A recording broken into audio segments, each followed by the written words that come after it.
You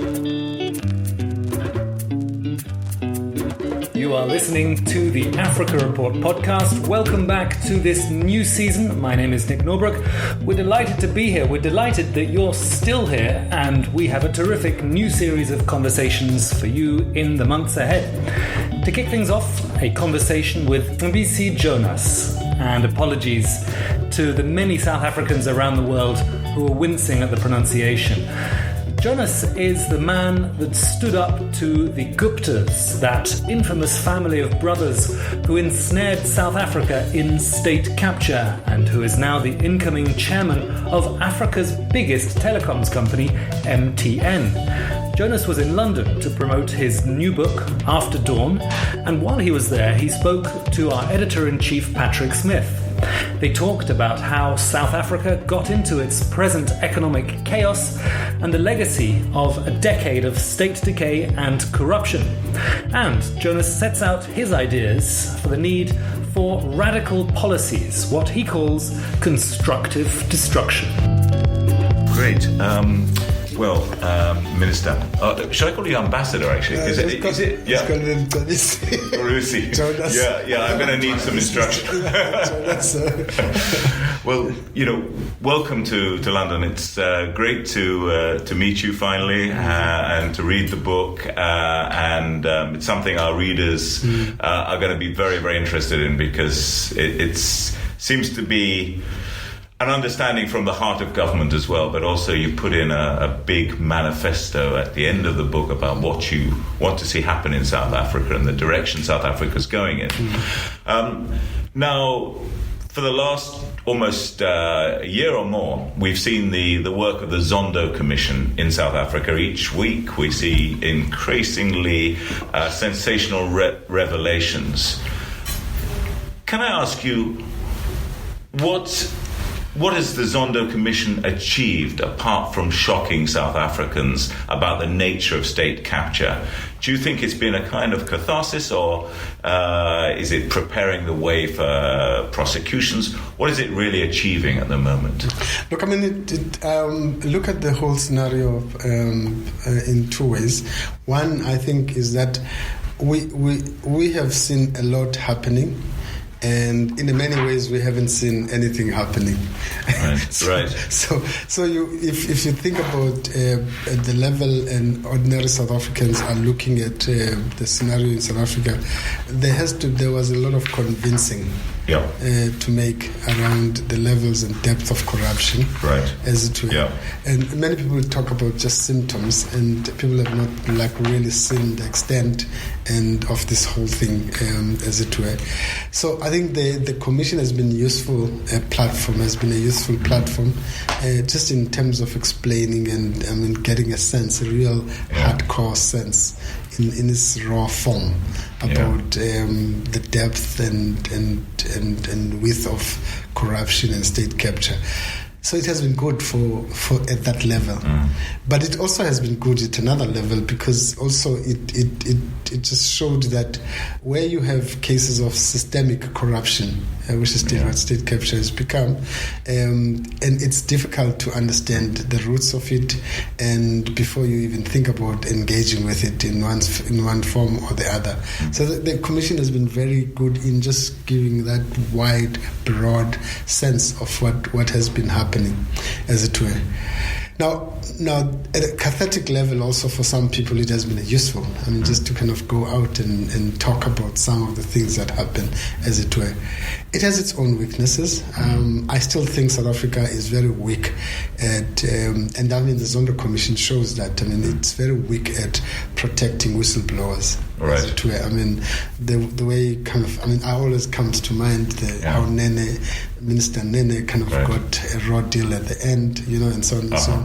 It has been very bad at that level, I think. I mean, and sometimes I feel that the perpetrators seem to have more fun than those who sought to expose the system, as it were. And I think it's a problem.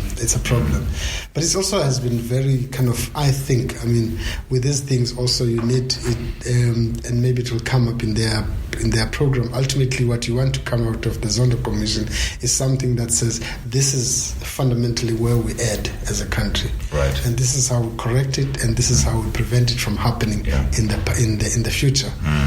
I hope it does that at the end, because at the moment it seems to be, it can only, if it doesn't, it will just end up being a kind of smearing of individuals and that kind of stuff. What more has it got to do then? In where we are now? I think, I think it should be moving towards, I assume that it's moving towards rounding up whatever work that it's doing, and hopefully it will be able to put a report, together in due course.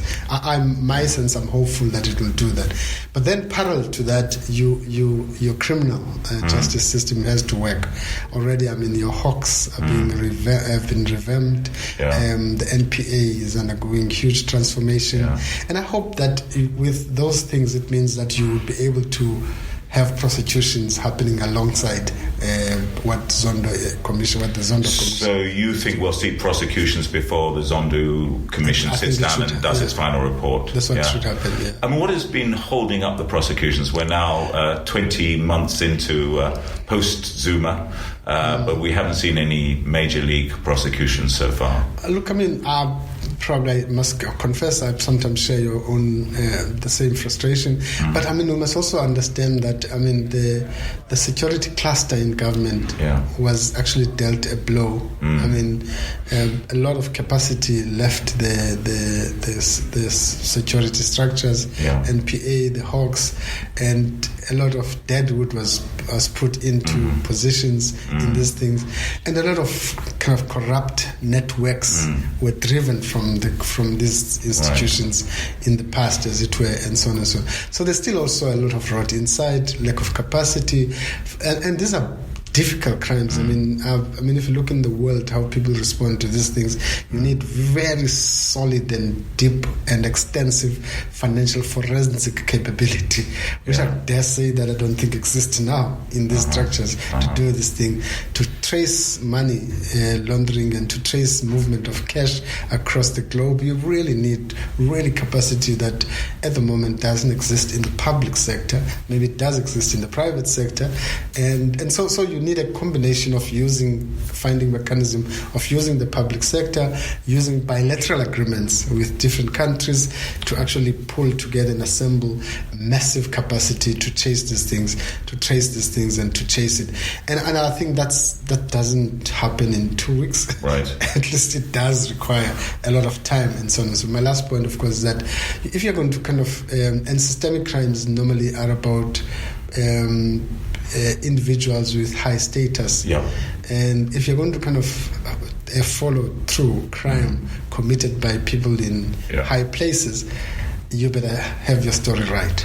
Do you think after ESCOM, after Optimum, after all the big fraud, corruption stories that have come out so far, are there more stories that we don't know about when it comes to state capture? Look, I wasn't surprised that we have. Remember that most of what we have unraveled is at national levels with state-owned enterprises, national departments. We haven't looked at what's happening in provinces, what's happening in municipalities, because the system runs deep. And of course, if you think about dysfunctionality in government, the big chunk of it is local government, municipalities. Really? Just in terms of a proportion of the corruption? Over 50% is actually local provincial level. And we haven't even reached that. And I'm not saying that you should do it through the commission. But I'm just saying that I think you would have a process that's why you need to build your prosecution and investigation structures now. Because I think for the next 10 years, you might be embroiled in this thing. Right. But of course, prosecution would have happened, and they will be happening as we go along. You talk about this kind of inflection point around 2008, 2009. You've got this concatenation of factors. You've got the international crisis, but then within South Africa, you've had these good years of quite strong growth in the early 2000s. That's coming to an end. You've got new shifts in the labour market and the political scene. What went wrong? Was it sort of just an incremental process I mean, it wasn't just a change in leadership with Jacob Zuma taking over from Thabo Mbeki. It was people around him. I mean, how did this sort of collapse of state and complete deterioration of state institutions really happen? I mean, we adopted. I mean, if you think about it, when the crisis hit, many countries have different responses. Yeah. Some countries responded by fiscal stimuli and have all sorts of packaging fiscal stimuli to stimulate growth in a context where there was no growth. I mean, so you had infrastructure spend increasing and so on, so on, so on, so on.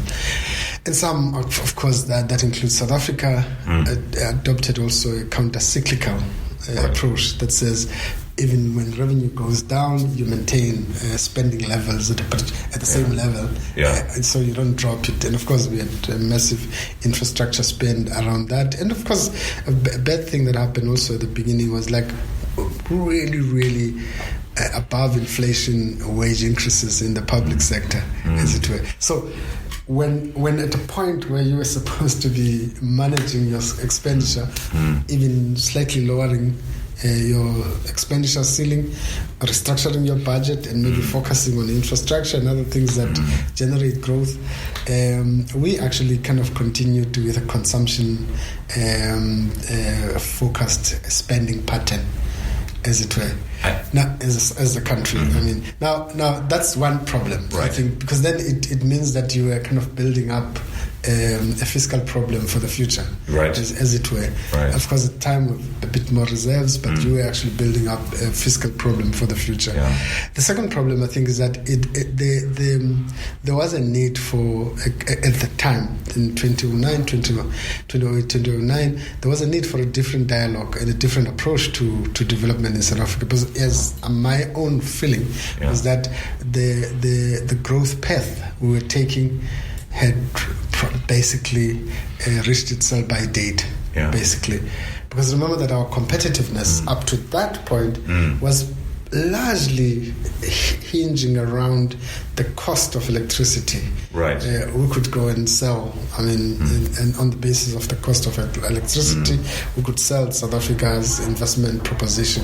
It was also hinging on the cost of doing business in general at the time. Yeah. But what we didn't realize is that all of that thing was disappearing. The cost of electricity was going up because of inefficiencies in Eskom, but also I think the cost of doing business in South Africa was going up because you had massive infrastructure investment in Transnet for logistics and so on and so on and so on. So all of those things combined require that there is a rethink in the business proposition or the investment proposition for South Africa, and we didn't do it.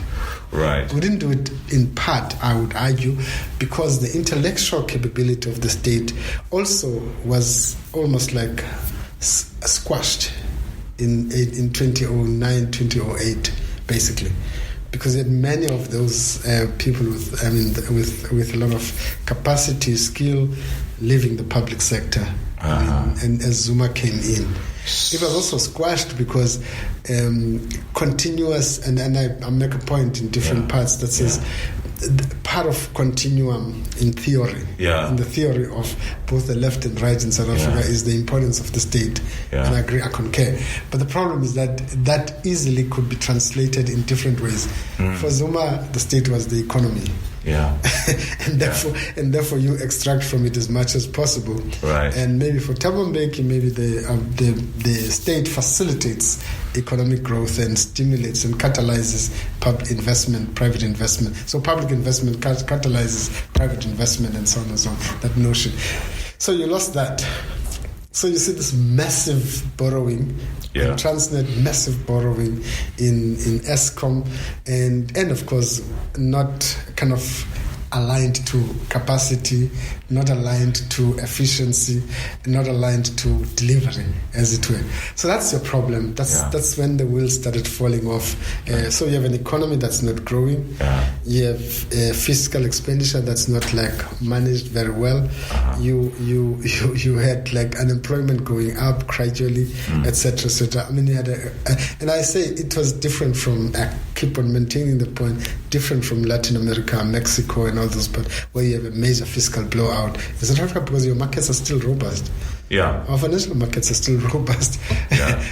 and if you look at it, I mean, and people still invest in liquid assets because they still make a lot of money in South Africa, as it were. So